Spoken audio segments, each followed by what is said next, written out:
Isang mapagpalang gabi po mga kapana. Ito muli na naman po tayo mag-adventure sa wakas. Pakalipas ng malakas na hangin, amihan at mga alon, eto. Nakalaot na rin tayo mga kapana at dadawi tayo mga kapana.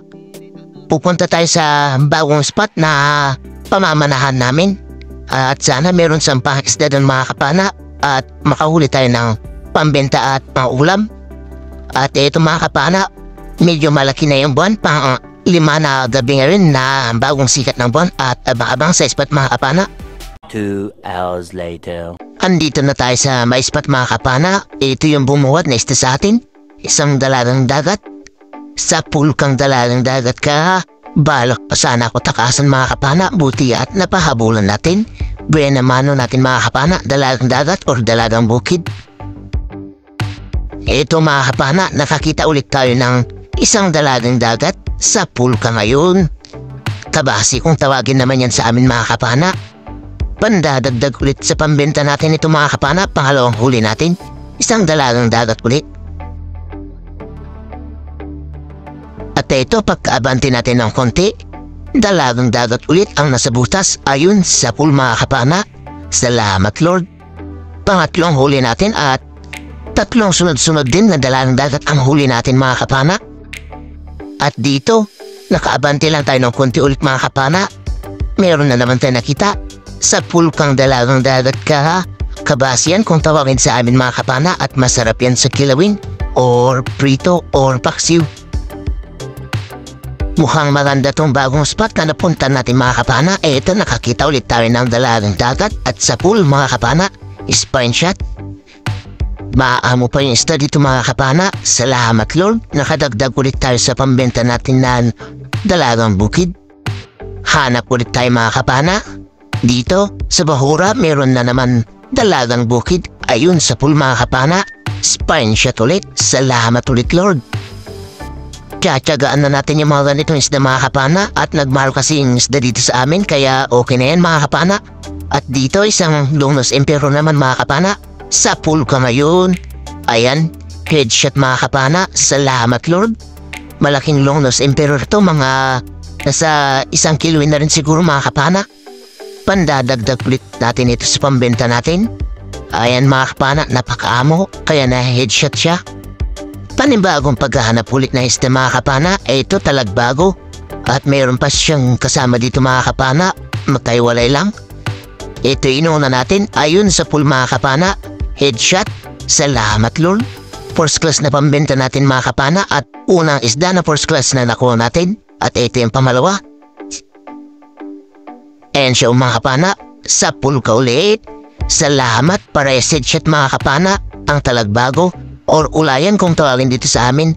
Napakasarap na pang tinola mga kapana pero napakasarap din kung makatinik kaya ingat-ingat mga kapana.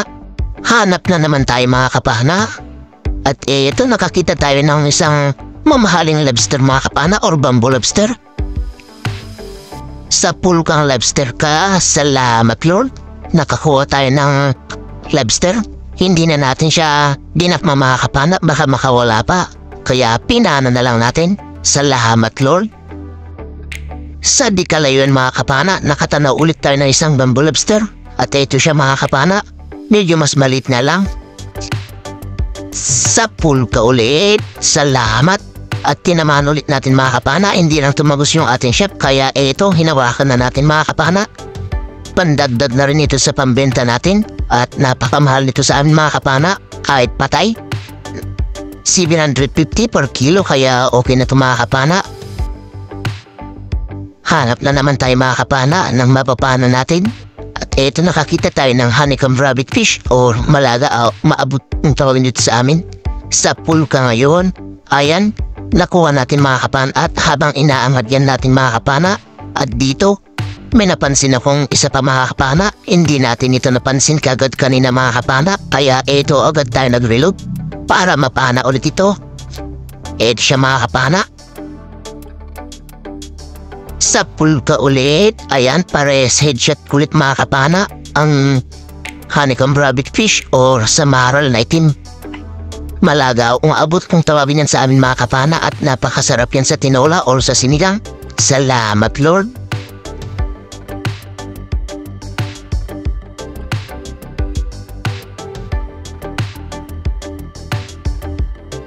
Dito naman mga kapana, meron sana tayong nakitang malaking luba. Kaso pumasok dito sa may butas na ito. At ayan, lumabo mga kapana.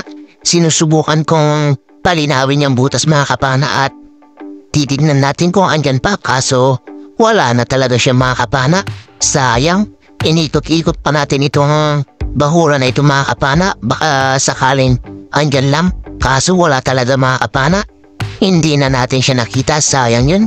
Napakalaki, mga 4 na kiluhin na siguro yun mga kapana. Hanap na lang tayo ng panibago mga kapana. At ito yung spotted snapper. Sa pool ko ang spotted snapper ka. Ayan, spine shot mga kapana. Sa pingan naman kung tawagin yan sa amin mga kapana. At masarap din ito sa pangtinola or kaya sa sinigang.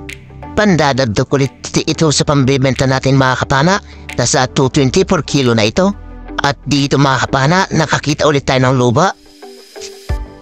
Sa pool kang luba ka. Ayan, ito yung slow mo mga kapana. Ayun, headshot siya mga kapana.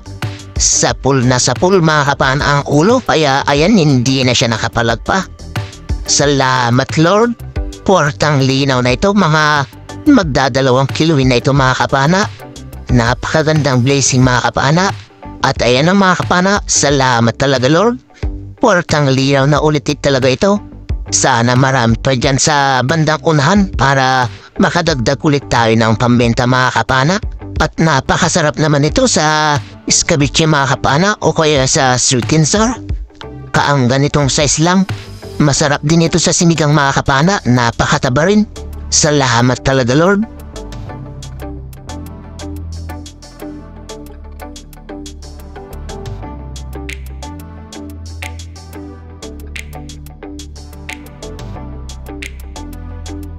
Hanap na naman tayo mga kapana. At ito isang dalalang dagat. Sa pool ka ngayon. At ito rin yung huling napanan natin mga kapana. At umahon kami. Babalik kami sa pinagkumbisan namin mga kapana. At abang-abang na lang sa dive to natin mga kapana.